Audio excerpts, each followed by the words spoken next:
යාපනයේ අර්ධද්වීපයේ මුළුමනින්ම ත්‍රස්ත ග්‍රහණයෙන් මුදාගත් විරෝධාර ආරක්ෂක හමුදාව චුන්ඩිකුලම් ප්‍රදේශයේ ජාතික ධජය සහ උතුරු පළාත් ධජය ඔසවා විජයග්‍රහණය සමරති.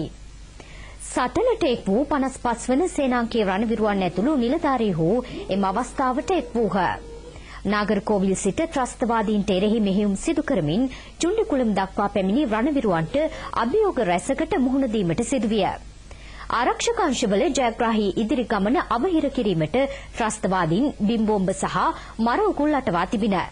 එම බාධා ජය ගනිමින් රණවිරුවන් චුන්ඩිකුලම් ප්‍රදේශයේ බලය අත්පත් කර ගනිමින් යාපනයේ අර්ධද්වීපය ත්‍රස්ත ග්‍රහණයෙන් සම්පූර්ණයෙන්ම මුදා ගැනීම සුවිශේෂී ජයග්‍රහණයකි. 55 වන සේනාංකයේ සේනාංකාධිපති බ්‍රිගේඩියර් ප්‍රසන්න ද සිල්වා මහතා ප්‍රමුඛ නිලධාරීහු රැසක් මෙම අවස්ථාවට එක් වූහ.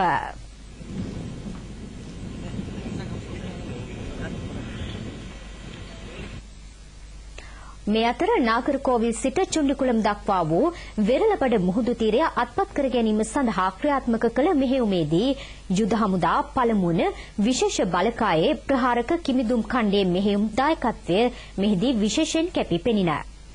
පළමුවන කමාන්ඩෝ රෙජිමෙන්තුවට සහ යුද හමුදා පාබල රෙජිමෙන්තුවට ප්‍රහාරක කිමිදුම් ඛණ්ඩයෙන් ලැබුණු සහාය අපමණය.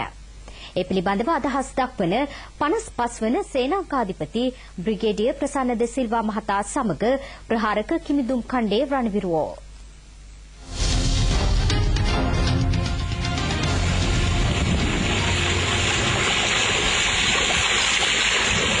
උතුරු පෙරමුණ 55 වන සේනාංකයේ සෙකන්ඩරි ටාස්ක් එක උනේ නගරකෝවිල් සතුරාගේ ඉදිරි ආරක්ෂක වළල්ල බිඳ දාලා එතනින් දකුණු දිශාවට චුන්ඩිකුලම් වෙනකන් ඇඩ්වාන්ස් කරන්න. මේ සඳහා අපි ප්‍රහාරක බලසේනා 3කුත් හෝල්ඩින් බලසේනා 2කුත් එක්ක මේ පල්ලෙහාට එන ගමනේදී අපි LTT සංවිධානයේ සතුව තිබූ විශාල භූමි ප්‍රමාණයක් අත්පත් කරගත්තා. මේ ගමනේදී අපිට පුළුවන් වුණා මුහුදු කොටි කඳවුරු සියල්ලම විනාශ කළා දාලා යාපනයේ දිස්ත්‍රික්කයේ අවසාන කොටසට ළඟා වෙන්න චුන්ඩිකුලම් කියන ප්‍රදේශයට LTT සංවිධානයට අහිමි වෙනවා කිලෝමීටර් 40කට කිට්ටු මුහුදු ප්‍රදේශයක්. මේ මුහුදු ප්‍රදේශය තමයි LTT සංවිධානය පසුගිය කාල පරිච්ඡේදයේ පුරාවටම මුහුදු කටි වැඩ සඳහා යොදාගත්තේ ජාත්‍යන්තර සැපයුම් මාර්ග හැටියට තියාගත්තේ ඔය රේඩා වගේ පද්ධති තියාගත්තේ අපේ නාවික කටයුතු මොනිටර් කරන්න. දැන් මේවා ඔක්කොම අපි විනාශ කළා දාලා මේ සතුරු කඳවුරු සියල්ල අත්පත් කරගෙන යාපනයේ අර්ධද්වීපය මුළුමනින්ම සතුරාගෙන් මුදාගෙන තියෙනවා. අපි දැන් මාසයක් විතර නම් මෙතන ලයින් එක ගන්න ඉස්සෙල්ලා ඔපරේට් කරන්න පටන් අරන්. ඒ කියන්නේ අපිට තිබුණා මේක ලයින් එක රෙකී කරලා දෙන්න ඉස්සෙල්ලාම පළවෙනි දවසේ කොහොම හරි ලේසියෙන්ම ලයින් එක ගන්න පුළුවන් වුණා. ඒත් එක්කම අපිට තිබුණා උන්ගේ ප්‍රධාන පාරක් තිබුණා කඩුලාන එජ් එක දිගට. ඒක තමයි අපිට කට් ඔෆ් කරන්න තිබුණේ. අපි ඒ කට් ඔෆ් කරපු එකෙන් මං හිතන්නේ උන්ට එන්න බැරි වුණා මේ රියන්ෆෝස් කරන්න බැරි වුණා. ඒ හින්දා අපි ලේසියෙන්ම දවස් දෙකක් විතර ඇතුළත ලයින් එක ගොඩාක් ඉස්සරහට අරගෙන යන්න පුළුවන් වුණා. මේ ඔපරේෂන් එක පටන් ගන්න ඉස්සෙල්ලා සම්පූර්ණ ඩිගී කරලා ඒ වාර්තාවක් දුන්නා. අපිට තිබුණා කිලෝමීටර් එකමාරක් විතර තව ඉස්සරහට ගිහිල්ලා උන්ගේ රියන්ෆෝස් වෙනවා ආඩි ෂූට් ගන්න.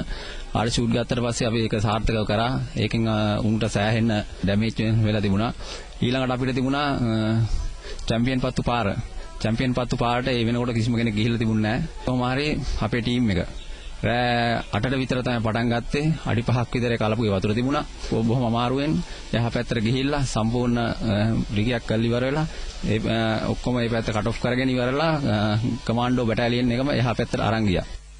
කිලෝමීටර් 2කමාරක් විතර වගේ දුරක් වතුරෙන් ජල තරණය කරලා ගියා. කොමාන්ඩෝ ටීම් එකත් තවත් බැටාලියන් ගන්නක් අපි තමයි මේ ඔක්කොම අරගෙන ඉස්සරහට අරන් ගියේ. මඩ වගුල් කඩුලාන කියන වතුර අස්සෙන් තමයි අපි මේ ගිහිල්ලා සතුරු බංකරලා කිට්ටු වෙලා මේ ජයග්‍රහණය මේ විදිහට අපි අත්පත් කරගත්තේ.